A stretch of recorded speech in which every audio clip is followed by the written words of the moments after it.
Well, we have some exciting news to talk about. The CBOE is going to be offering options on S&P 500 dividends. Very interesting news. And joining me now is Bill Speth, and he is the CBOE Director of Research. Great to chat with you today. Thank you. As investors get more sophisticated, they kind of think of their risk exposure in different buckets, and that's one of the reasons why we came up with the volatility index. Another risk bucket that never really gets talked about very much is dividends. And since 1926, I was kind of surprised to learn. S&P reports that over a third of the total return in the U.S. equity market has come from dividends.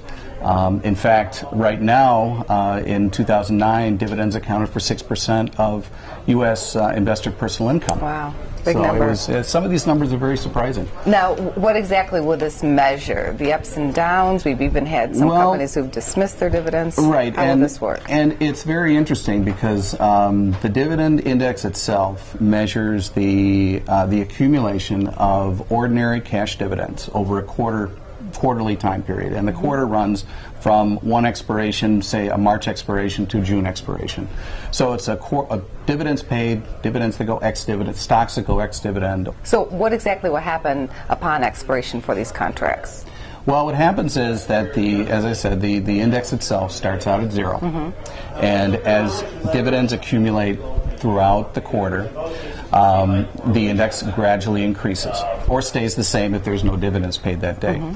At expiration, what happens is the dividend contract itself settles to the value of the index on the expiration day, and then the following Monday it drops back to zero, and you start a whole new quarter, and it starts to accumulate again.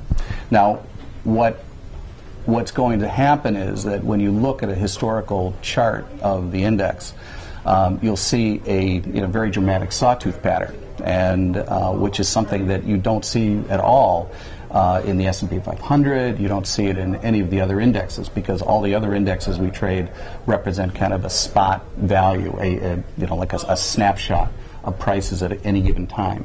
But with the dividend, it only measures a very short period of time, and then resets to zero and starts again. You're measuring a short period of time. And it kind of ties into what investors might be able to do with the options. But you can hedge the risk of changes in dividend policies of companies. It would have been very useful to have had dividend options and dividend contracts back in the financial crisis, when all the financial companies in the S&P 500 stop paying dividends. Right. And the dividend yield in the S&P 500 dropped very significantly. CBOE has definitely shown leadership in the launch of many of its wonderful products. So I'm just wondering, have you heard from customers who showed some demand for this product? I know you listen very closely to what the customer wants out there. Yes, we listen very closely, and I think that part of the reason why we decided to do this particular contract at this particular time was